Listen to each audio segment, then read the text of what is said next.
Philosophy is a discipline that is intimately concerned with values. And because of this, it would be strange and seemingly inappropriate to try to teach you philosophy without talking about the value of philosophy itself. But be that as it may, there are significant challenges to talking about the value of philosophy effectively.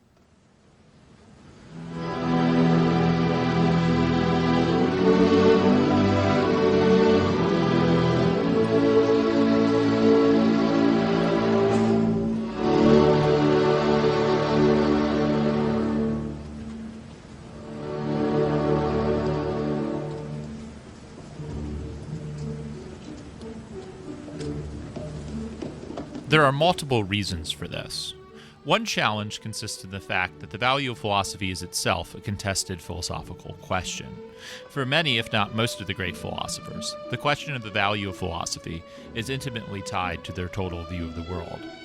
As a result, the value of philosophy for diverse practitioners, such as Plato, Marx, Aquinas, Rousseau, Epictetus, Nietzsche, and Hume, all diverge in significant ways and are integrated with the worldviews that each of these thinkers had.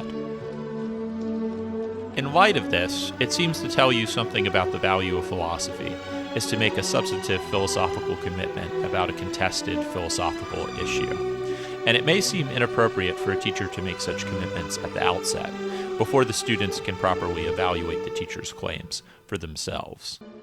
A second challenge related to this first difficulty is that our society in general is a contested territory so far as ultimate values are concerned. This is most obviously the case with explicitly spiritual and religious values, but it also extends to other types of values, such as progress, freedom, peace, authenticity, knowledge, justice, happiness, and wisdom. It is in terms of such ultimate goods that philosophy has traditionally been justified, and there is little agreement about the value and even the meaning of such terms in our society. When we take these two difficulties together, we find that if a teacher was to propose to teach students, as a matter of common acceptance, one of the traditional answers given by one of the great philosophers about the value of philosophy, the teacher would have a very hard time getting even a minority of moderately independently minded students to agree to such definition.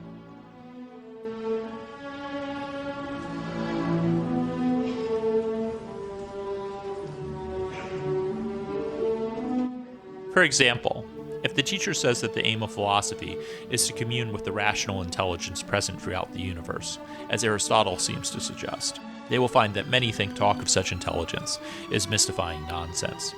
Such people will say that only brute material is real, and that all talk of such rational intelligence is a superstition aimed at hoodwinking human intelligence into submission to some concealed dogma.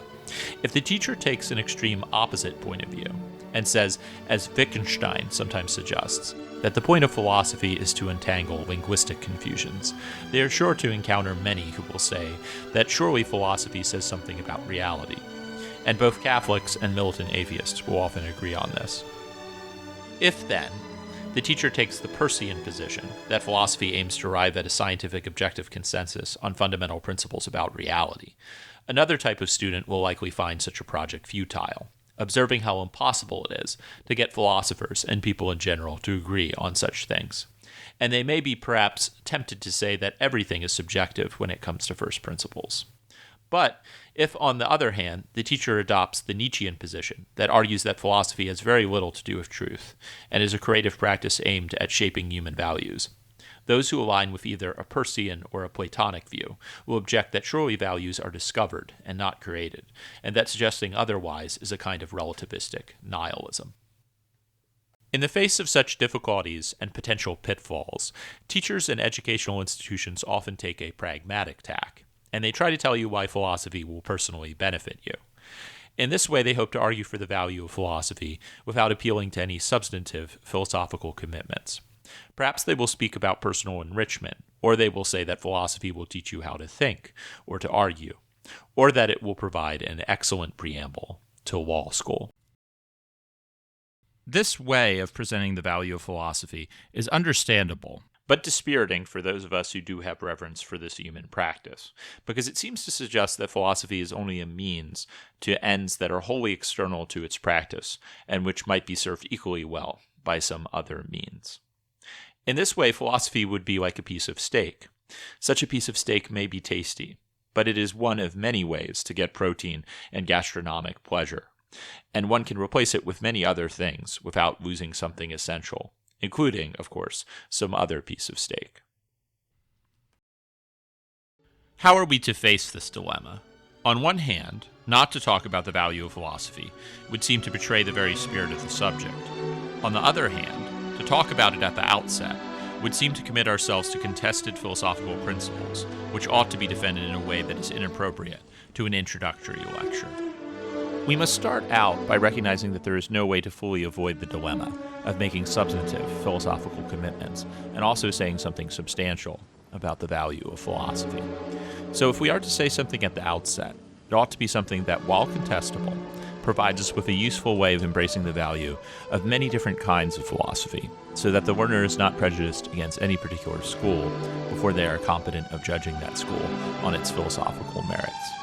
At the same time, these commitments should be relatively parsimonious, so the learner doesn't have to commit to too much at the start. What we are ultimately seeking for is a way of approaching the question of philosophy's value that can equally embrace the approaches of such diverse practitioners as Plato and Nietzsche, Wittgenstein and Aristotle, Confucius and Peirce, and does not involve commitment to a peculiar metaphysical view, far from the common sense of everyday life. If an approach can find a method of telling us why we should value such different thinkers, who all have such very different conceptions of the philosophical project, without requiring any particularly outlandish assumptions, it can make a claim to have some general value for anyone who wants to practice philosophy and to understand its practice. In the remainder of this video, I will argue that we can find the roots of such an inclusive account of the value of philosophy in the works of Confucius and the tradition of Confucianism, and I will particularly emphasize how Confucianism has situated cultural disciplines and practices within the overarching purpose of a certain kind of moral development. For this reason, Confucius will be the first philosopher that we study in a little bit of depth.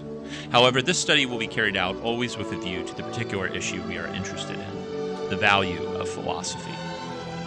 Regardless of these more particular motivations, it is appropriate to begin our survey of philosophical history with Confucius, since it is arguable that Confucianism is the oldest philosophical tradition that has come down to us with a substantial body of work.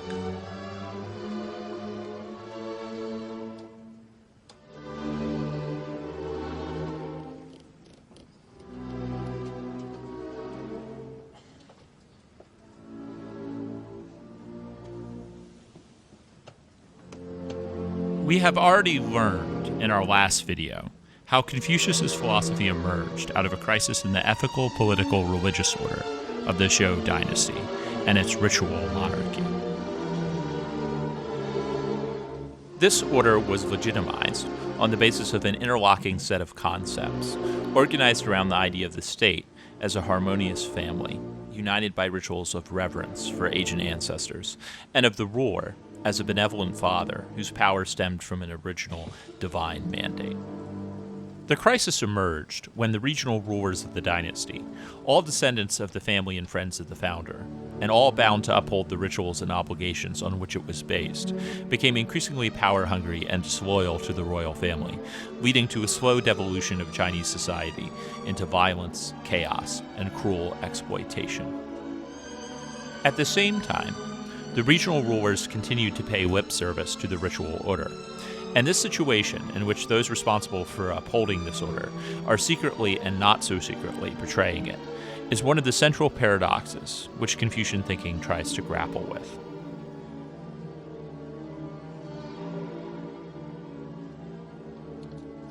The problem that this paradox presents to Confucius is that of giving an account of ritual that should explain how the external performance of rituals can be compatible with betraying their inner meaning. In other words, if rituals are quasi-magical forces that make men good and legitimize the state, how is it that their practice can fail to make the state and its officials good?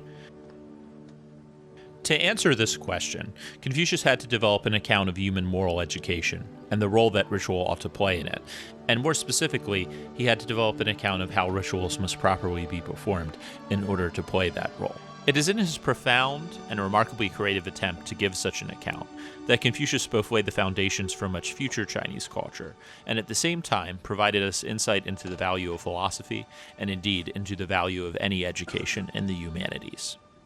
And so we will now take some time to consider this vision.